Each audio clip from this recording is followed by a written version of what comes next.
네, 우리 성도님들 혹시 지금까지 살아오시면서 오래 달리기 아니면 뭐 지역에서 했던 마라톤에 참여해 보신 적이 있습니까? 이 오래 달리기가 참 쉽지 않은 그런 스포츠잖아요. 이 오래 달리기를 하려면 두 가지를 항상 조심해야 된다고 하는데, 첫 번째가 뭐냐 하면 지금 뭔가 내 몸이 예전 같지 않아, 뭔가 좀 뛰어지는 것 같아라는 착각에 빠져서 초반에 막 힘있게 달리면 나중에는 뛰지 못하거나, 또 하나 조심해야 될 게 뭐냐면 나중을 조심한다고 막 지금 그냥 천천히 가면 나중에 격차가 너무 벌어져서 도저히 앞에 선두의 사람들을 따라잡을 수 없는, 그래서 너무 달려도 안 되고 또 너무 그냥 쉽게 생각해서도 안 되고, 요 사이에 적정선을, 그 페이스를 유지하면서 달려야 오래 달리기를 그렇게 지혜롭게 잘 달릴 수 있다라는 얘기를 들어본 적이 있습니다. 이야기를 들으면서 신앙생활도 이와 비슷하다라는 것을 깨달았는데요. 우리는 마치 오래 달리기를 하는 것처럼 계속해서 긴 시간과 여러 장애물들, 또 여러 코스를 달리면서 주님께서 준비하신 천국에 도착하기 전까지 우리는 그 믿음의 길을 달려가는 사람들입니다. 이때 한 극단으로 치우칠 위험들이 있다라는 거죠. 아까 예를 들어 드린 오래 달리기가 막 초반에 힘있게 달려가는 것도 안 되고, 그렇다고 조심한다고 처음에 너무 여유 있게 그냥 그렇게 포기하듯이 뛰는 것도 안 되고, 이 사이를 지혜롭게 달려야 되는 것처럼 우리가 신앙생활 할 때도 한 극단으로 치우칠 위험이 있는데, 그것을 하지 않도록 오늘 소율이 문답은 우리에게 경계를 하고 있는 것을 보게 됩니다. 자, 우리 한번 그 소율이 문답 우리 82문을 한번 먼저 보시겠는데요. 제가 질문을 읽겠습니다. 하나님의 계명을 완전히 지킬 수 있는 사람이 있습니까? 자, 답변합니다. 시작.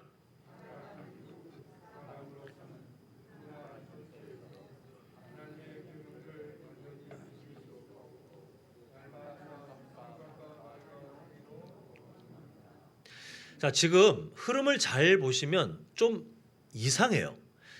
소연이 문답이 크게 두 개의 큰 주제로 있었는데, 1부는 하나님에 대하여, 자, 2부는 그러면 우리는 어떻게 살아가야 되는가에 대한 삶에 대해서 나와 있고, 그 첫 내용이 우리가 저번 주까지 했던 10계명의 내용을 우리가 보았습니다. 좀 넓게 보면 도덕법, 하나님께서 그 도덕법의 요약판이 10계명이라고 했잖아요. 그래서 넓게 보면 이 도덕법을 하나님이 저번 주까지 내용으로 주셨는데, 주시고 이어지는 내용이 뭔가 봤더니 사람 길을 그냥 단번에 확 죽이는 내용. 10계명을 주셔놓고는 하시는 말씀, 10계명 지킬 수 있는 사람 아무도 없어, 이렇게 아예 단정 짓는 것이 이 82문의 내용입니다. 근데 사실 원래 하나님께서 창조하신 인간은, 그래서 죄를 범하기 전 하나님께서 창조하신 인간은 어떤 존재냐 하면 하나님의 말씀을 완전하게 지킬 수 있는 그런 가능성이 충분히 있던 사람들이었어요. 그러나 하나님처럼 될 수 있다는 악한 마귀의 거짓말에 넘어가서 창세기 3장에 범죄했고, 그 이후에 모든 인류는 태어날 때부터 원죄 때문에 죄인으로 태어날 수밖에 없는, 그래서 그 죄인으로 태어나서 죄인으로 살다가 그대로 생명이 맞춰지면 죄인으로 영원한 벌을 당할 수밖에 없는 절망적인 상태가 되었다는 것이 우리에게 알려진 성경의 가르침입니다. 그래서 오늘 우리가 보았던 본문도 그러지 않습니까? 선을 행하고 전혀 죄를 범하지 아니하는 의인은 세상에 조금 있다라고 되어 있지 않고 아예 없다라고 전도서 7장 20절은 우리에게 말해 주고 있었습니다.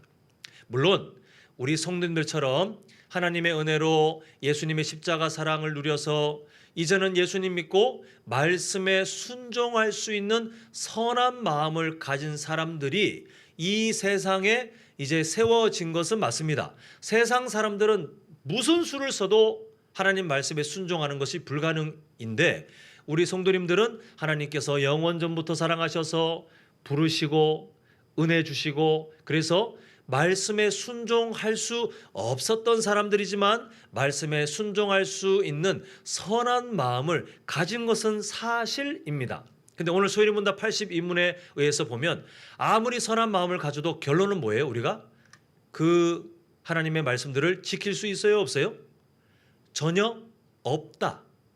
아주 단호하게 조금 지킬 수 있다, 이게 아니라 전혀 지킬 수 없다라는 것이 인간에 대한 성경의 평가입니다. 왜냐하면 우리가 아무리 마음을 독하게 먹어도 이미 다 경험해 보셨잖아요. 시도는 해볼 수 있지만 오늘 조건은 그겁니다. 완전하게 지킬 수 있는가? 시도는 해볼 수 있는데 작심삼일도 작동해요. 또 우리 안에 연약함이 작동해요. 또 여전히 남아있는 죄의 습관들. 우리는 이미 하나님의 자녀, 의인이 맞지만 그러나 그럼에도 아직 남아있는 예전 죄인들의 습관들이 계속해서 말씀에 순종하는 것을 방해하기 때문에 우리는 기를 쓰고 노력해도 완전하게 우리 삶에 하나님의 말씀을 순종할 수 있는 확률은 0%라고 성경은, 또 소율이 문답은 이게 우리에게 말씀하고 있습니다. 참 좌절될 수밖에 없는 그런 내용인데, 이때 질문이 하나 생겨요. 그러면 이렇게 연약한 우리한테 굳이 십계명을 알려주실 필요가 무엇이 있었는가? 어차피 알려줘도 82문에 와서 지킬 사람 아무도 없음, 이렇게 아예 딱 선을 긋고 우리 기를 죽이고 격려를 해도 지금 될까 말까 하는 상황에 오히려 우리에게 겁을 주는 것처럼 82문이 말씀에 순종할 사람 아무도 없어, 이렇게 딱 단정 짓는 그 상황을 보면 괜한 일을 하신 것 같지 않아요? 굳이 말씀의 순종도 완전하게 못할 우리한테 왜 계명을 주셨는가? 아니면 좀 넓게 보면 이 인류 전체가 하나님 말씀에 관심도 없고 순종할 확률이 정말 전혀 없는데 왜 하나님은 도덕법이라는 이름으로 전 인류에게 적용될 수 있는 그 율법, 하나님의 마음을 왜 주셨는가?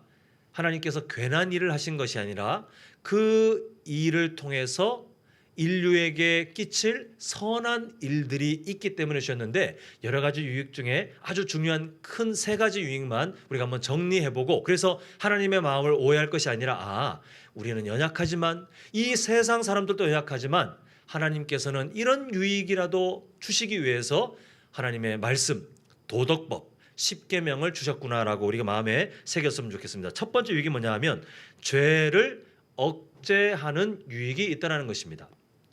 자, 한번 생각해 보면 창세기 3장 이후에 죄인들만 태어나요? 하나님께서 아예 포기하시기를 뭐 어차피 내가 내 마음을 그 성경을 통해서 계명으로 줘봤자 순종도 못할 테니 그냥 냅두자, 이렇게 하셨던 상황과 하나님께서 하신 것처럼 언젠가 하나님의 백성을 세우고 하나님의 말씀을 주시고 끊임없이 가르쳐서 예수님 믿는 사람들이 세상에 퍼지면서 점점 그 마음을 따라가는 사람들이 세워지게 된다면 두 세상, 전혀 다른 두 세상 가운데 어느 세상이 더 죄가 억제되느냐 하면 후자예요. 하나님의 말씀, 도덕법, 십계명이 계속해서 강조되어지고 그것을 통해 징계가 있고 또 설명하고, 이렇게 오랜 인류의 역사 가운데 하나님이 끊임없이 알게 해주시는 세상이기 때문에 그나마 인간들에게 폭발적으로 튀어나올 수 있는 죄가 조금은 억제되더라는 것입니다. 쉽게 생각해서 우리나라가 뭐 완전하게 법을 지키는 사람들만 모인 나라는 아니지만 그래도 꽤 법치 국가로 이 세계에서는 인정받는 그런 나라 아닙니까? 근데 이 법이 어느 순간 완전히 무용지물이 되어서 사람들이 그냥 무법천지가 된다면 우리는 저기 남미의 위험한 그 나라들처럼 집 밖을 나가기 힘든 두려운 세상이 충분히 올 수 있어요. 근데 법 때문에 죄를 짓고 싶은 사람들 충분히 지을 수 있는 위험이 있지만, 그래 내가 죄를 지으면 언젠가는 들통나가지고 내가 잡혀가서 저 감옥에 갇혀서 더 힘든 일을 할 테니 그냥 참자, 이렇게 죄가 억제되지 않습니까? 마찬가지로 하나님께서 통치하시는 이 세상에서 세상 사람들이 아무리 무시한다 한들 하나님이 사람들의 마음에 또 말씀을 통해서 주신 그 도덕법과 십계명들이 있기 때문에 조금이나마 죄가 억제되는 그 유익들이 있더라는 것입니다. 이 첫 번째 유익을 주시고자 주셨고, 두 번째가 뭐냐 하면 이것을 통해서 미련한 사람들이 죄의 본성을 깨닫게 되는 유익을 주시고자 그렇게 우리에게 도덕법과 십계명을 주셨다는 거예요.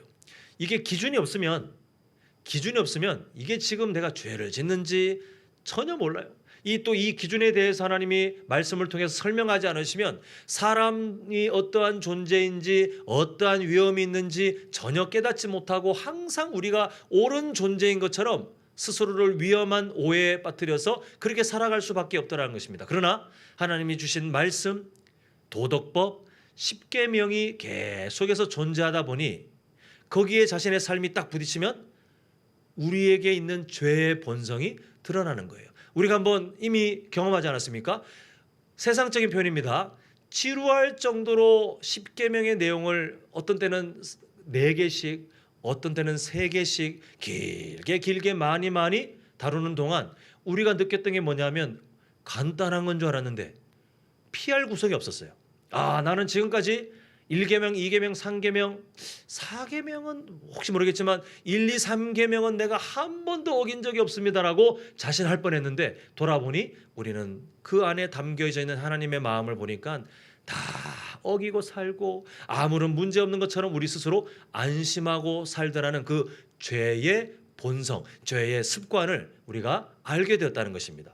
하나님께서 알려주시지 않으면 깨닫지 못했는데 이것을 통해서 깨닫게 하셨던 그 유익을 주시고자 하나님 우리에게 도덕법과 십계명을 주셨습니다. 자, 마지막 3번째, 삶의 안내가 되는 유익을 주시기 위해서. 이게 뭐냐 하면 지금 첫 번째와 두 번째는 약간 억제력, 이렇게 경고 이런 내용이라면 이제는 반대로 긍정적인 면이에요. 만약에 누군가 질문하기를 그럼 어떻게 사는 게 바른 삶일까?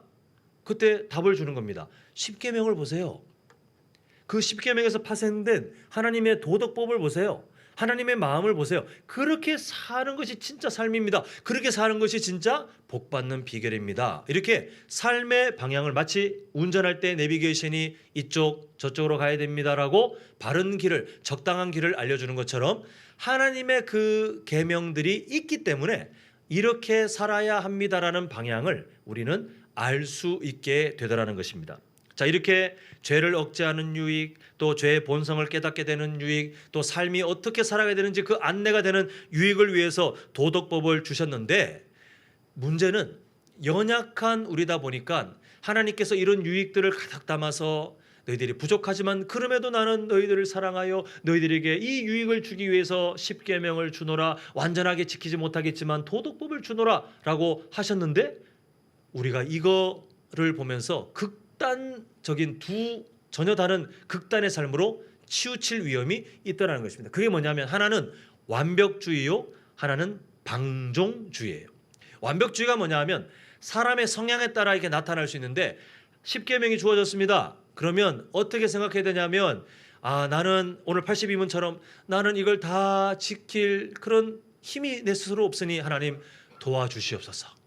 겸손한 마음으로 살아야 되는데 완벽주의를 추구하면서 자신을 정죄하고 자신을 폄하하고 이제는 여기서 멈추지 않고 누구를 정죄하냐면 다른 사람들을 정죄하는 거예요. 십계명 왜 안 지킵니까? 왜 당신의 삶은 완전하게 순종하지 않습니까? 당신은 왜 그렇습니까? 하면서 서로 비난하고 정죄하는 완벽주의로 치우칠 위험이 있어요.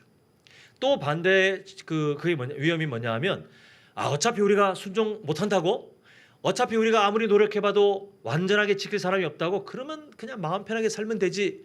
방종. 그냥 어차피 지키지 못할 거 내 마음대로 살겠다. 근데 실제로 이런 이단들이 있었어요. 이렇게 한쪽 극단으로 가서 어차피 지키지 못할 거 지키지 맙시다. 그냥 우리 본능적으로 살아갑시다라고 동물처럼 세상 사람들보다 더 심하게 살아갔던 이단들이 있었는데 이 양극단을 피해야 된다는 것입니다. 아까 전에 제가 도입에 오래 달리기를 말씀드렸잖아요. 힘이 좋다고 막 초반에 막 달리는 것도 위험.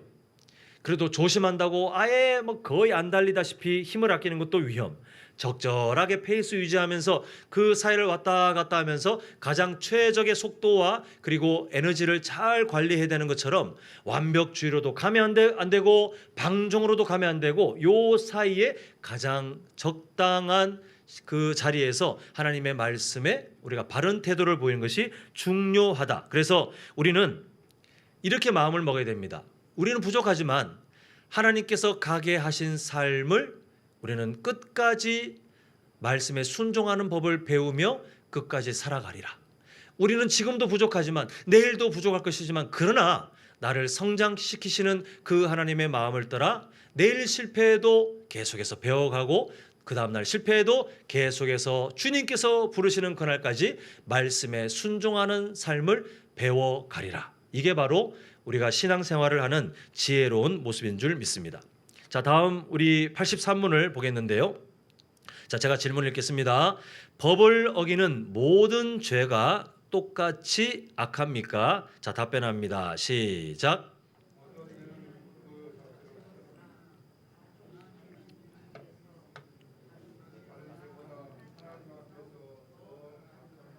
예, 지금 보면 어떤 죄는 그 자체로도 어떤 죄보다 악하고 또 두 번째 뭡니까? 가중시키는 죄를 더 막 가속도가 생기도록 하는 그 성질이 있기 때문에 그것 때문에 다른 죄보다 더 악하다라고 죄에 대해서 말을 하고 있는데 자, 분명한 사실이 두 가지가 있습니다. 첫 번째, 모든 사람은 죄인이다. 물론 예수님 믿고 그 죄책이 해결된 사람의 자격은 자, 복습입니다. 죄인입니까? 의인입니까? 내일 성도님들께서 십계명에 담긴 하나님의 말씀 몇 개를 어기실 것 같습니까? 제가 보기에는 정말 좋게 봐줘야 하루에 10개 이상은 어기실 것 같아요. 마음으로, 행동으로, 말로. 자, 한번 복습입니다. 그럼에도 우리 성도님들의 자격은 죄인입니까? 의인입니까? 네, 이게 변치 않으셔야 돼요. 그럼에도 우리는 예수님의 십자가 사랑 때문에 의인이에요.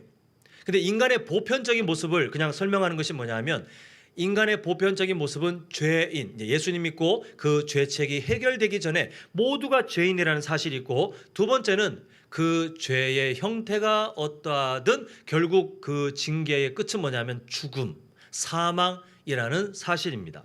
근데 오늘 성경을 보니까 그 성경을 요약한 소인의 문답을 보니까 하나님께서는 이 죄의 두 가지 특징이 맞는데 그 중에서도 중한 죄와 또 경한 죄, 경한 죄라는 표현을 참 제가 안 하고 싶은데 왜냐하면 경한 죄 하면 별거 아닌 것처럼 느껴지잖아요. 근데 죄는 다 심각한데 그 중에서 정말 심각한 게 있더라는 것입니다. 그 첫 번째가 뭐냐면 하나님 앞에서 특별히 하나님에 대해서 짓는 그 죄는 아예 대놓고 하나님을 향하여 짓는 그 죄는 정말 하나님께서 중하게 생각하시는데 우리 잘 아는 누가복음 12장 10절을 보니까 예수님께서 하시는 말씀이죠. 성령을 모독하는 자는 사하심을 받지 못하리라.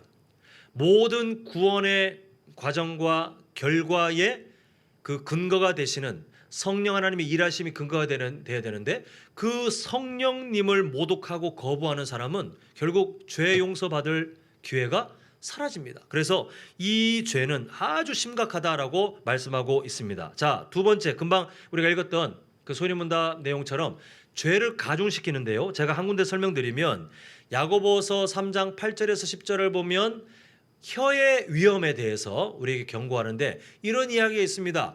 우리의 혀가 다른 사람을 저주할 위험이 있는데 그때 같은 형제, 예수님 믿는 같은 형제를 우리가 저주하면 어떤 게 되냐 하면 그 저주하는 것도 죄지만 어떤 게 되냐 하면 찬송하는 입으로 동시에 저주까지 하게 되니 죄가 더 가중되는 거예요. 그냥 다른 사람을 비방한다? 죄예요. 다른 사람을 뒤에서 욕한다? 죄입니다. 그런데 믿음의 사람들, 우리가 한 공동체로 된 사람을 나는 지금 뭔가 의에 가득 찼다고 오해해서 다른 사람에 대해서 막 욕하고 그 비난을 이게 드러내고 교회의 공의를 드러낸다는 착각에 빠져서 다른 사람의 잘못을 전하고 이렇게 하는 사람은 하나님께서 어떻게 보시냐면 너 입에서 찬송도 나온다면서 더러운 오물도 나한테 쏟아내네? 하나님이 더 중하게 가중해서 보신다는 겁니다. 그래서 우리가 예수님 믿는 사람 또 다른 사람을 충분히 가르칠 만한 그런 신앙의 연륜이 있는 분들은 그 자체로도 자신의 삶을 매우 조심하셔야 돼요. 왜냐하면 하나님께서 보시는 그 시각이 달라요. 그래서 우리는 이 하나님께서 보시는 죄가 다르다. 그러나 결국은 어떤 죄든 똑같은 책임과 그 결과를 가지고 다 사망에 이르게 된다라는 이 두 가지 서로 다른 내용을 잘 이해하셨으면 좋겠습니다. 자, 마지막입니다. 소율이 문답 84문인데요. 제가 질문을 읽겠습니다. 범한 죄마다 마땅히 받을 보응은 무엇입니까? 자, 답변합니다. 시작.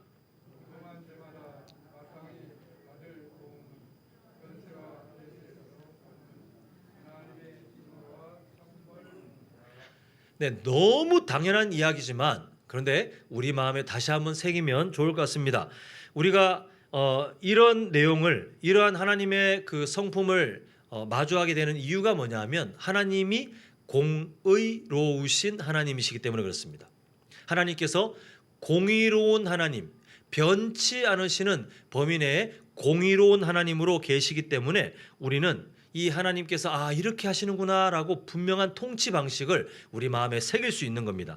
세상 사람들 중에 어떤 사람은 기준이 왔다 갔다 해요. 우리 성도님들도 잘 보시면 이게 사람의 연약함인데 우리가 진리를 따른다 아니면 바르게 살아간다 하지만 잘 보시면 어떤 상황이 되면 팔이 안쪽으로 확 굽어요. 어떤 때는 막 이 기준으로 다른 사람을 막 이렇게 했다가 내가 좀 편하게 생각하고 내가 좋게 생각하는 사람이 거기에 해당되면 그래도 우리가 사랑으로 이게 서로 달라지는 것을 보게 돼요.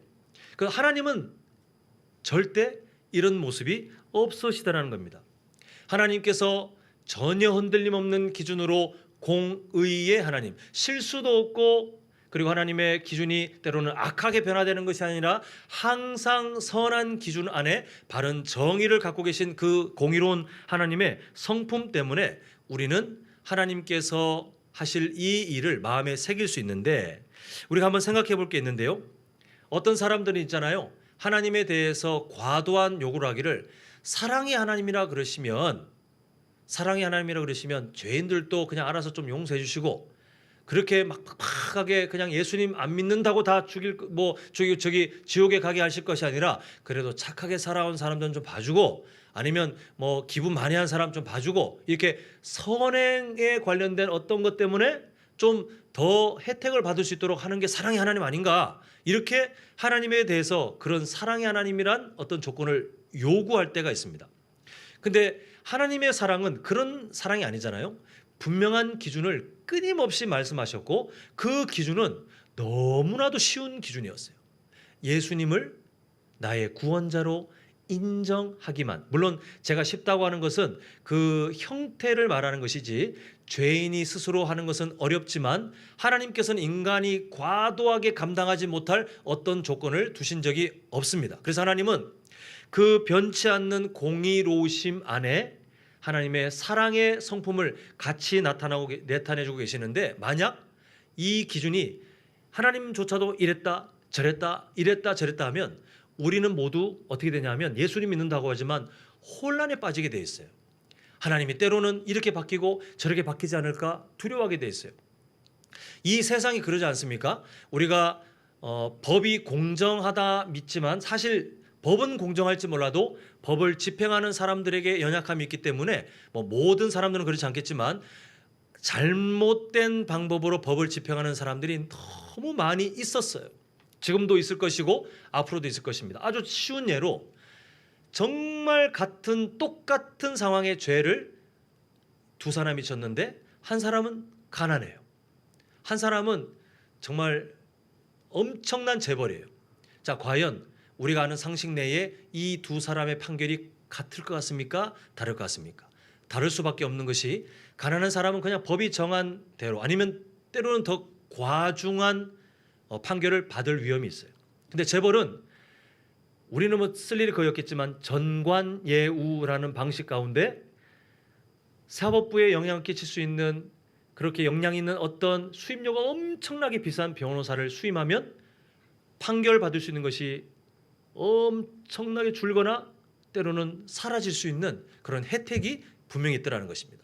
돈이 있으면 누리고 돈이 없으면 못 누리는 이 불공정한 사회를 우리는 살고 있는데 만약 하나님의 통치 방식이 그러하시다면 우리에게 오늘 그 84문의 내용처럼 범한 죄마다 마땅히 받을 보응은 현세와 내세에서 받는 하나님의 진노와 천벌이다라고 우리에게 경계하신 다음에 단 내 마음에 따라 예외가 발생함 이렇게 하셔서 어떤 사람은 헌금을 많이 했다고 하나님 봐주시고 어떤 사람은 교회에서 일 많이 했다고 봐주시고, 어떤 사람은 교회에서 인기 많다고 봐주시고, 어떤 사람은 뭐 해서 봐주시고 뭐 해서 봐주시고, 누구에게는 이걸 막 적용하고 누구에게는 적용하지 않고, 하나님이 이 세상에 잘못된 그런 사람들처럼 이 법을 왔다 갔다 적용하신다면 우리는 이 말씀을 마음에 새길 필요가 전혀 없습니다.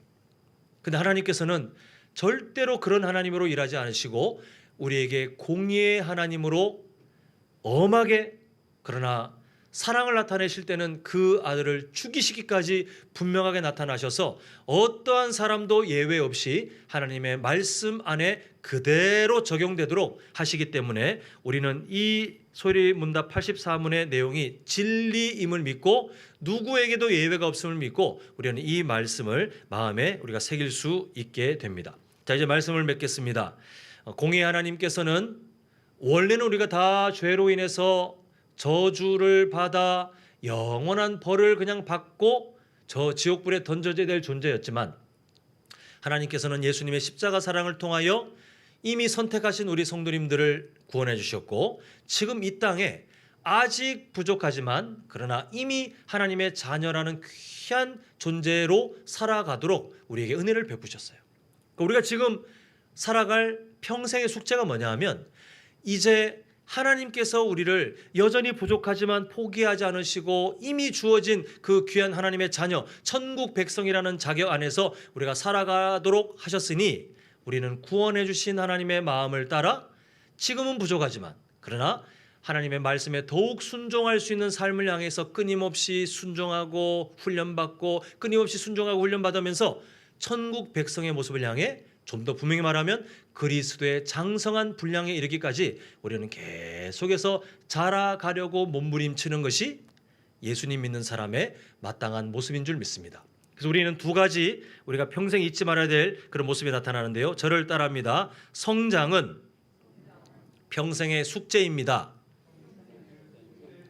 네, 오늘 소리문답 82, 83, 84문을 통해서 본 바와 같이 10계명이 주어졌지만 인간은 아무도 지킬 수 없다라고 그 근본적인 한계를 말씀하셨지만, 우리는 그 다음 단계를 이미 알고 있지 않습니까? 예수님의 십자가 사랑 때문에 우리는 구원받았고, 그리고 우리 주일에 훈련 비전 주일을 통해서 우리는 계속해서 자라가기를 원하신 하나님의 마음이 어떠한지를 보았습니다. 오늘도 마찬가지예요. 하나님의 말씀에 순종하는 모습, 하나님의 말씀에 순종하지 못한다라고 했던 82문의 그 경고, 이 두 간극이 우리에게 있지만 우리가 알든 모르든 하나님은 계속해서 이 간격을 줄여주고 계세요. 우리의 마음을 다스리시고 말씀으로 가르치시고 삶을 통해서 때로는 징계하실다 할지라도 우리의 삶이 말씀에 순종해야 되는 삶과 말씀에 순종하지 못하는 삶, 이 두 간격이 멀리 떨어져 있는 존재가 아니라 점점 줄어들어 하나님의 말씀에 더 순종하는 사람으로 우리를 만들어 가고 계시기 때문에 우리는 평생토록 하나님의 마음을 따라 성장하기 위해 몸부림치는 것이 우리의 마땅한 모습인 줄 믿습니다.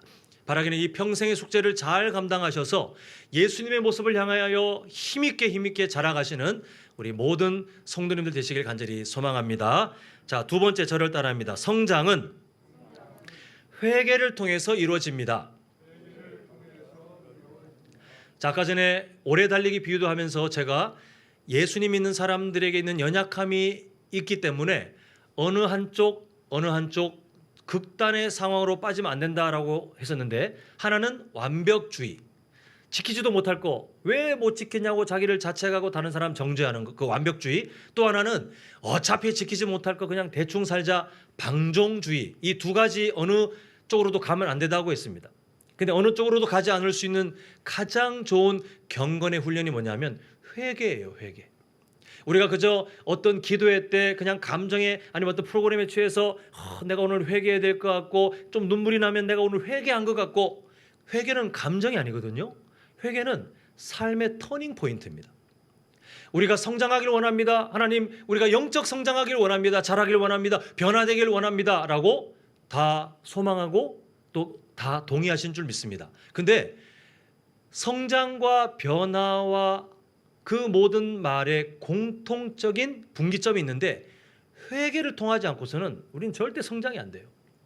그래서 말씀을 듣고 주일 오전이든 새벽 예배든 수요 예배든 아니면 혼자서 말씀을 묵상하시든지 아니면 누구를 통해서든 말씀이 전달되는 그 자리랄지라도 그 말씀 앞에 내 삶을 정말 명명백백하게 딱 충돌시켜서 내가 그 말씀 앞에 지금 어떠한 존재인지를 민감하게 발견한 사람들은 그 이후에 반드시 회개의 삶으로 나아가야 됩니다.